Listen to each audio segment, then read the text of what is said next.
Well, Nigel, along with being a successful referee, you are also a viral superstar on YouTube with videos amassing millions of views with your best moments and one-liners.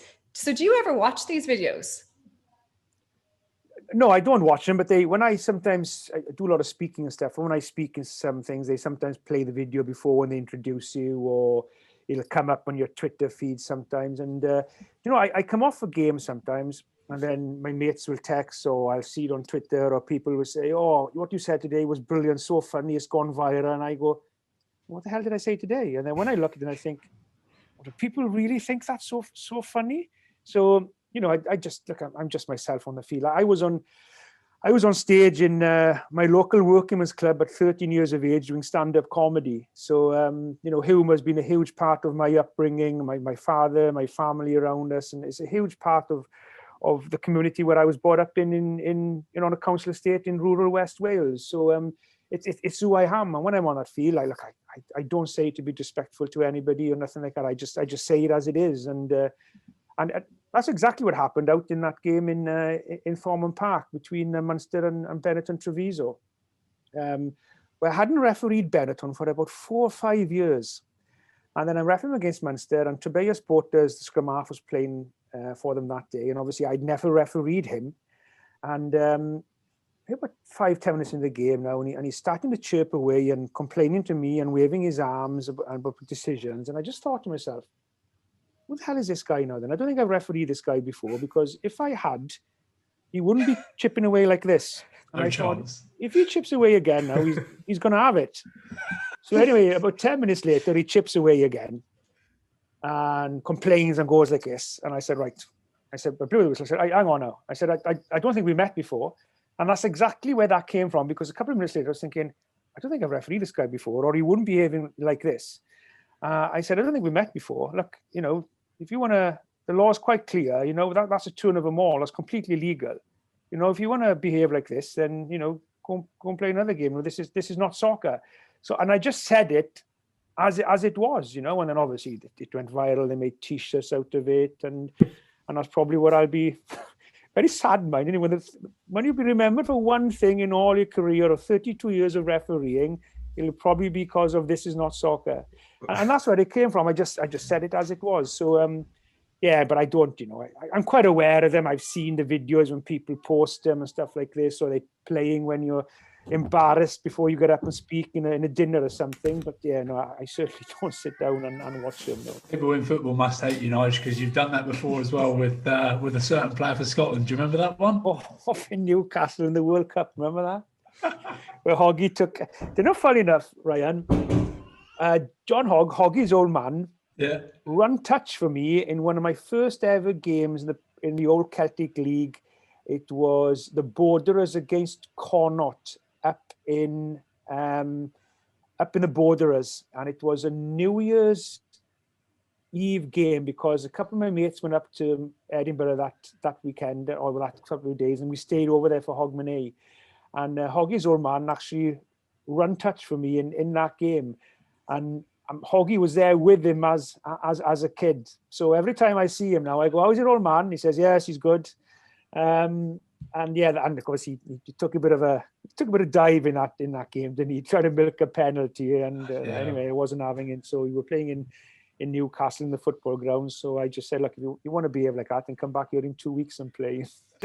All I remember is Laidlaw, the captain, standing next door to me, giggling away. That's the best bit, because when you say it, you can actually hear it over your mic. Yeah.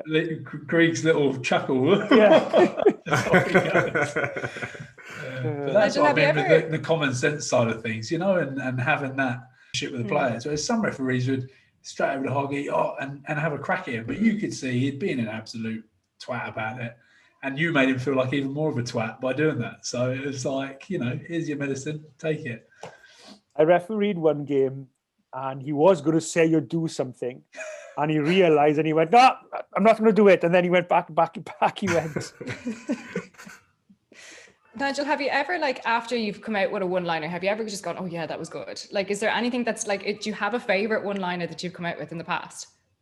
No, not really, to be honest, because I honestly don't say them to be funny or to think that was good. I honestly don't. And as I said, sometimes I say things and I don't realize that people tell me afterwards what I actually said, or that they thought it was funny. So, probably the one I really did notice, I did say, because everybody laughed and I laughed as well, was in the, it was Harlequins against Montpellier in the European Cup in the Stoop, and Dave Ward was playing hooker for Harlequins.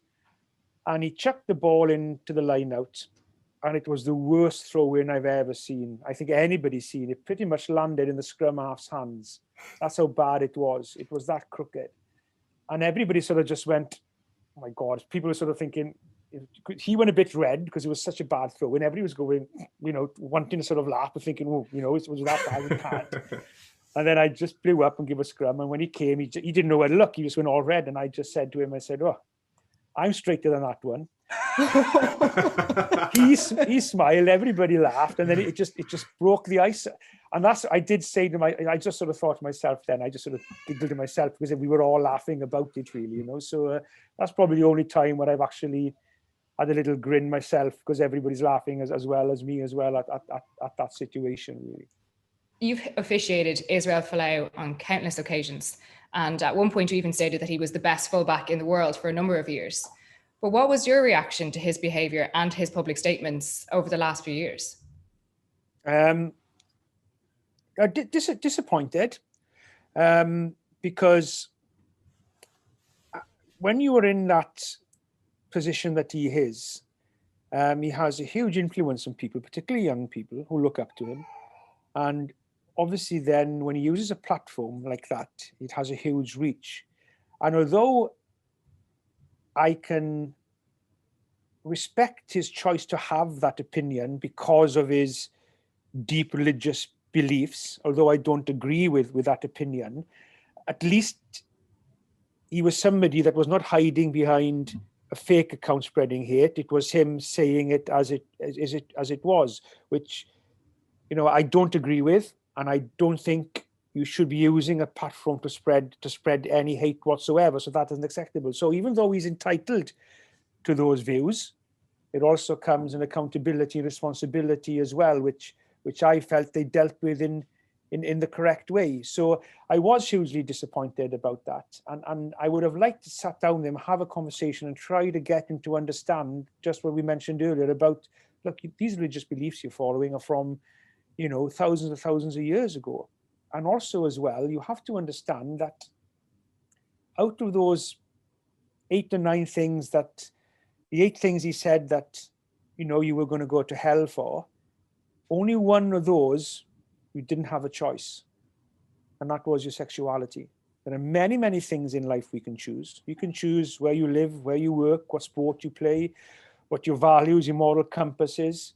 Many, many things in life we choose, but our sexuality is not one of them. So it was hugely disappointed, and he had to be held accountable for those words of hate without a shadow of a doubt. And he was, and it was dealt with, and he played no further part in the sport. And